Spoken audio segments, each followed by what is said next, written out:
श्री सच्चिदानंद सद्गुरु साईनाथ महाराज की जय।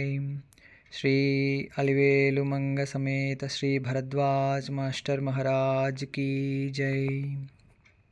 సాయి భక్తులందరికీ సర్వభూత హితేరతాహ అనేటువంటి మన ఆధ్యాత్మిక ఛానల్కి సుస్వాగతం. మనం అంతకుముందు సాయి సచ్చరిత్ర కొన్ని పార్ట్స్ చేసుకున్నాం. ఇప్పుడు సాయి లీలామృతంలో మనము ముఖ్యంగా బాబా షిరిడీలో చేసుకోమన్నటువంటి ఉత్సవాల్లో గురు పౌర్ణిమ అనేది చాలా ప్రధానమైనటువంటిది. ఈరోజు ఎన్నో సాయి మందిరాల్లో గురు పౌర్ణిమ ఉత్సవాన్ని ఎంతో ఘనంగా జరుపుకుంటున్నారు. అలాంటి గురు పౌర్ణిమ గురించి బాబా మొట్టమొదటగా ఈ గురు పౌర్ణిమ పండుగ జరుపుకోవడానికి బాబా చేసినటువంటి సూచనలు, ఎవరితో ఈ గురు పౌర్ణిమ చేసుకోమన్నారో మనము ఈ శ్రీ సాయి లీలామృతం గ్రంథంలో స్పష్టంగా మనము తెలుసుకోవచ్చు. అయితే ఈ గ్రంథాన్ని మనకి పరిచయం చేసి మనందరికీ కూడా ఈరోజు సాయి స్మరణని మనకి నిత్యము అందించినటువంటి శ్రీ ఎక్కిరాల భరద్వాజ మాస్టర్ గారికి మనం ఎంతో కృతజ్ఞతగా తెలుపుకోవాలి. శ్రీ గురుచరిత్ర గ్రంథాన్ని కూడా మనము గురు పౌర్ణిమలోపు పారాయణ చేస్తే సద్గురు యొక్క అనుగ్రహము, బాబా యొక్క అనుగ్రహం మనకి తప్పకుండా లభిస్తుంది. అదేవిధంగా సాయి లీలామృతంలో ఇప్పుడు మనము బాబా వారు చెప్పినటువంటి గురు పూర్ణిమ విశేషాన్ని ఏ విధంగా జరుపుకోమన్నారు, ఏ విధంగా సూచనలు ఇచ్చారనేది మనము ఈ అధ్యాయంలో చూద్దాం. షిరిడి శ్రీ సాయి లీలామృతం 18వ అధ్యాయం మనకి షిరిడీలో జరిగేటువంటి ఉత్సవాల గురించి తెలియజేస్తుంది. అందులో శ్రీరామనవమి, ఉరుసు ఉత్సవము ఇలాంటి కొన్ని ప్రత్యేకంగా చెప్పారు. అయితే గురు పౌర్ణిమ గురించి స్వయంగా బాబా చెప్పినటువంటి విషయాన్ని మనము ఈరోజు ఇక్కడ చర్చించుకుందాం. 1908వ సంవత్సరంలో ఒకరోజు పండరీ నుండి వచ్చినటువంటి కృష్ణజీ నూల్కర్ అనేటువంటి భక్తుడు చావడిలో ఉన్నాడు.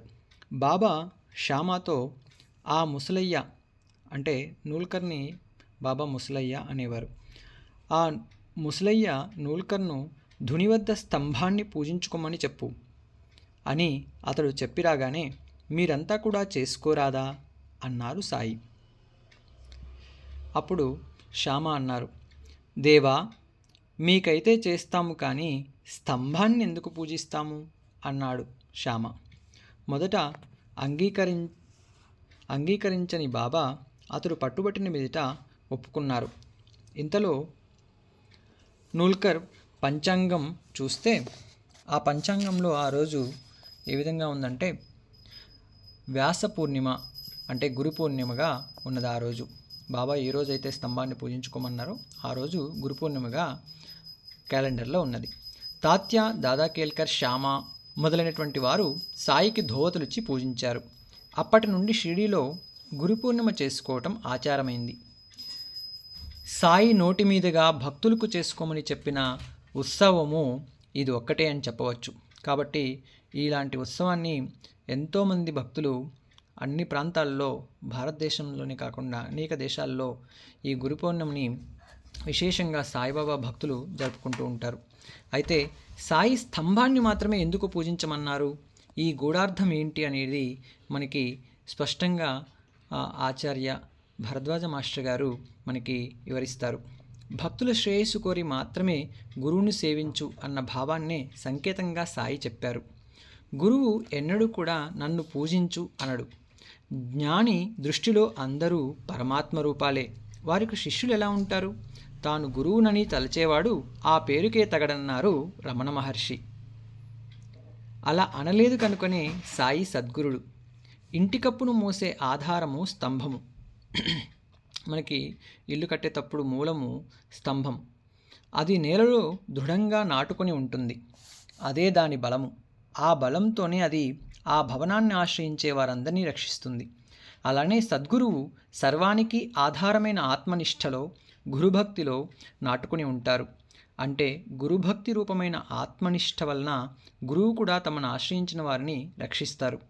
స్తంభంలాగే ఏ విధంగా స్తంభము ఆ బిల్డింగ్ మొత్తాన్ని కూడా ఏ విధంగా అయితే భారాన్ని మోస్తుందో, గురువు కూడా తమను ఆశ్రయించిన వారిని రక్షిస్తారు. గురు రూపాన్ని తగు రీతిన కొలవమని సాయి భావం. అంతేకాదు, సాయి శరణానందులు అనేటువంటి అత్యంత సాయి భక్తులు, వారితో తాము మసీదులోని స్తంభం క్రిందనున్న గుహలో చాలా కాలం తపస్సు చేసినట్లు సాయి చెప్పారు. చతుర్విధ పురుషార్థాలను సాధించుకోవడానికి సర్వజీవులకు ఆశ్రయము, అవకాశము, ద్వారక అయిన ఈ జగత్ అనే ద్వారకామాయికి ఆధారమైన మూలస్తంభమే సకల విశ్వరూపుడైన సద్గురువు. అందుకే అట్టి మహనీయుని ఇస్లాంలో కుతుబ్ ధర్మస్తంభము అంటారు. ద్వారకామాయి అనే శరీరం మూలాధారం నుండి సహస్రారం వరకు ఉన్న వెన్నెముక మేరుదండము అనే స్తంభం మీద ఆధారపడి ఉంటుంది.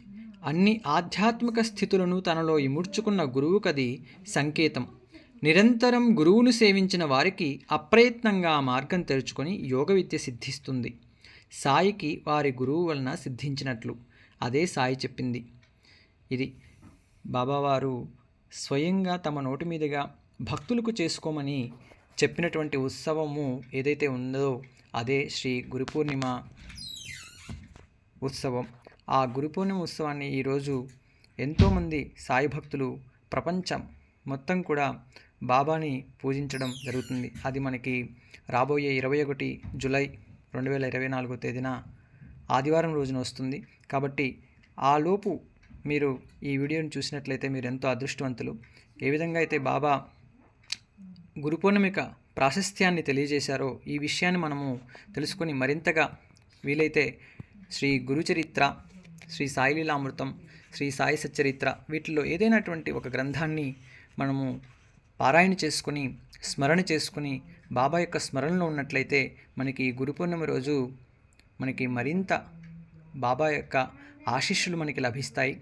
అందరికీ కూడా ఈ వీడియో చూస్తున్న వాళ్ళందరికీ కూడా బాబా యొక్క సంపూర్ణమైనటువంటి ఆశీస్సులు లభించాలని ప్రార్థిస్తూ ఆశిస్తూ మీరు ఈ వీడియోని తప్పకుండా మీకు నచ్చినట్లయితే లైక్ చేసి షేర్ చేసి కామెంట్స్ చేయండి. మీకు అయినటువంటి ఏదైనా కామెంట్స్ చేయాలంటే కామెంట్ బాక్స్లో చేయండి. మీకు తప్పకుండా ఆన్సర్ చేస్తాం. Thanks for watching.